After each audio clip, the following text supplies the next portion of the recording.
Bulletin में आगे बढ़ेंगे। नारनौंद के खंडाखेड़ी में वैदिक पथ के पथिक स्वर्गीय चौधरी मित्र सिंह जी आर्य की 95वीं जयंती पर भारत मित्र स्तंभ स्मारक में हवन यज्ञ किया गया। चौधरी मित्र सिंह जी आर्य को खंडाखेड़ी के आम जनमानस ने श्रद्धा सुमन अर्पित किए। परम मित्र मानव निर्माण संस्थान के द्वारा उन्हें श्रद्धांजलि दी गई। इसके साथ साथ इस अवसर पर स्कूली छात्रों के द्वारा भी प्रस्तुति दी गई। इस आयोजन में पूर्व वित्त मंत्री कैप्टन अभिमन्यु और पूरा सिंधु परिवार सम्मिलित हुआ। आपका हार्दिक स्वागत। सभी पैमाने से अनुरोध की अपने अपना स्थान ग्रहण करें।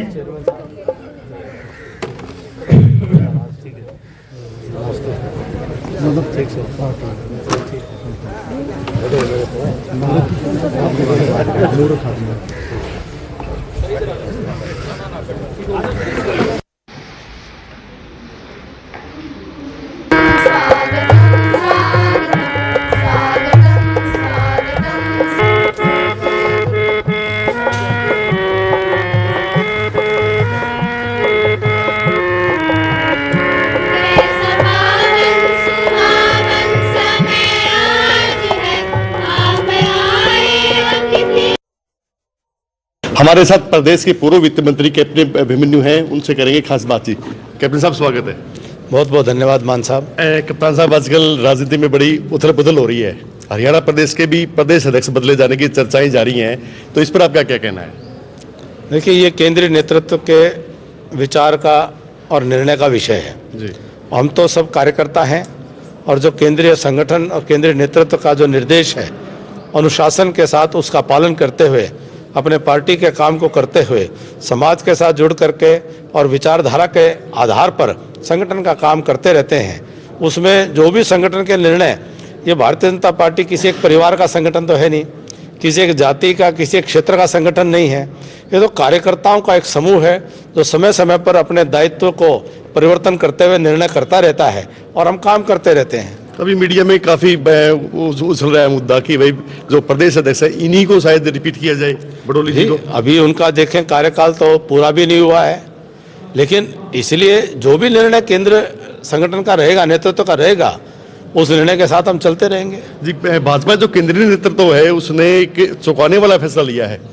नितिन नबीन है जो बिल्कुल बिहार से आते हैं, युवा है, उनका नाम तक नहीं चला था और उनको राष्ट्रीय अध्यक्ष की कार्यकारी राष्ट्रीय अध्यक्ष के रूप में उनको जनता के सामने लाकर खड़ा कर दिया। भैया पार्टी की कमानी संभालेंगे, इस पर क्या कहना है? देखिए, भारतीय जनता पार्टी की कितनी सुंदर विशेषता है कि एक सामान्य व्यक्ति, एक नौजवान, 45 वर्ष की आयु के नौजवान को भारतीय जनता पार्टी का कार्यकारी राष्ट्रीय अध्यक्ष को नियुक्त किया जाना अपने आप में एक बहुत ही सुंदर लोकतांत्रिक प्रणाली का एक महकता हुआ संदेश देता है कि विश्व के सर्वाधिक लोकप्रिय जननेता भारत के प्रधानमंत्री श्रीमान नरेंद्र भाई मोदी जी जिस संगठन का नेतृत्व एक नेता के तौर पर कर रहे हैं, और बड़े बड़े वरिष्ठ नेता जिनकी पहचान आज हिंदुस्तान में नहीं पूरी दुनिया में है, उन सबको संगठनात्मक मार्गदर्शन जो है एक 45 वर्ष के नौजवान जिनका अपना भी स्वयं का बहुत अनुभव है, संगठन का अनुभव है, उन्होंने युवा मोर्चे के अंदर भी काम किया,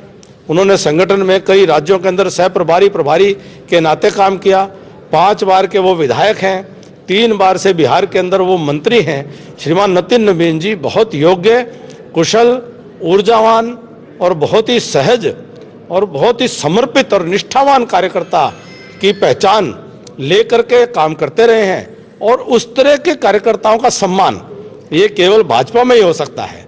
क्या कोई कल्पना कर सकता है कि दूसरे दल में इस प्रकार से किसी कार्यकर्ता को, कोई प्रादेशिक दल हैं जो ये परिवार कुंबे के दल हैं, इनके अंदर भी कोई कल्पना नहीं कर सकता, कोई कांग्रेस में कल्पना नहीं कर सकता कि इस प्रकार से नौजवान को अवसर दिया जाएगा। ये भाजपा में ही संभव है। बड़े बड़े नेताओं के नाम चले थे, धर्मेंद्र प्रधान, मनोहर लाल खट्टर जी और भी काफी, जो संजय जोशी जी, लेकिन देखिए चौंकाने वाला फैसला है। इसके पीछे बीजेपी की मंशा क्या है? देखिए, ये तो नेता रहेंगे जी। नेता अपना काम समाज के साथ में पार्टी के विचारधारा को लेकर के हमें नेतृत्व देते रहेंगे। मोदी जी के नेतृत्व में पूरा संगठन, पूरा एनडीए आगे बढ़ रहा है। तो संगठनात्मक नेतृत्व जो है वह हमारे वर्तमान में कार्यकारी अध्यक्ष नितिन नबीन जी को दिया गया है। श्रीमान जगत प्रकाश नड्डा जी ने बहुत अच्छे से पार्टी का संचालन करने का काम किया। दुनिया की सबसे बड़ी ये राजनीतिक पार्टी बनकर के उभरी और अनेकों चुनाव उनके नेतृत्व में जीते और श्रृंखला आगे भी बदस्तूर जारी रहेगी। नितिन नबीन जी के नेतृत्व में सब कार्यकर्ता मिलकर के काम करेंगे। तो इसमें हम नहीं चौंके हैं, क्योंकि हमें तो पार्टी के संस्कार का पता है, पार्टी की पद्धति का पता है, पार्टी के तरीके का मालूम है। तो इसीलिए ये और लोग जिन्होंने परिवारवादी, जातिवादी, क्षेत्रवादी राजनीति देखी है, उनके लिए चौंकाने का विषय हो सकता है, पर जिन्होंने संगठन के संस्कार में काम किया हो, हमारे लिए ये विषय कोई चौंकाने वाला नहीं है। जी, ये आजकल भाजपा के जो आपके संविदों से विधायक है दादा रामकुमार गौतम जी, वो भी काफी आजकल चर्चित में है कि उन्होंने एक टिप्पणी की थी जाट समाज के खिलाफ, उसकी उन्होंने माफी मांगी है। इस पर आपका क्या कहना है? अब माफी मांग ली है तो ये बात तो खत्म हो जाती है। ये तो उनको देखना है कि भाई बार बार इस प्रकार के उनके उद्गार जो है वो क्यों उनके मुखारबिंद से टपकते हैं। ये तो उनको सोचना है कि भीतर में ऐसा क्या उनके चल रहा है कि वो फिर जो है कुछ न कुछ हो जाता है। तो मैं तो उनको यही निवेदन करूंगा कि आप बड़े हो, बड़े ही बने रहो। और बड़ा, हम तो आज पिताजी के जन्म दिवस पर यही संदेश लेते हैं कि ये जो इस प्रकार से समाज में जन्म के आधार पर जातियों की जो अलग अलग विभाजन की बात करते हैं, एक जाति से दूसरी जाति के प्रति जिनका भेदभाव करने की सोच है, हमारे पिताजी ने, हमारे पूर्वजों ने हमें ये सिखाया है कि ये एक पाप है, ये पाप की श्रेणी में आता है। परमात्मा ने सबको बराबर बनाया है, सबको एक जैसा बनाया है। परमात्मा की दृष्टि में सारे एक हैं।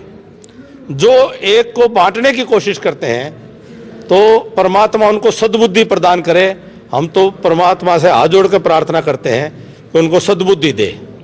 जी, ये थे प्रदेश के पूर्व वित्त मंत्री कैप्टन अभिमन्यु ने कहा है कि जो राष्ट्रीय कार्यकारी राष्ट्रीय अध्यक्ष नितिन नबीन की जो नियुक्ति की गई है वो चौंकाने वाली नहीं है। वो बीजेपी पार्टी ही ऐसी पार्टी है जो कि एक किसी भी कार्यकर्ता को ऊपर तक ले जा सकती है। कैमरामैन सचिन सैनी के साथ सुनील मान, जनता टीवी।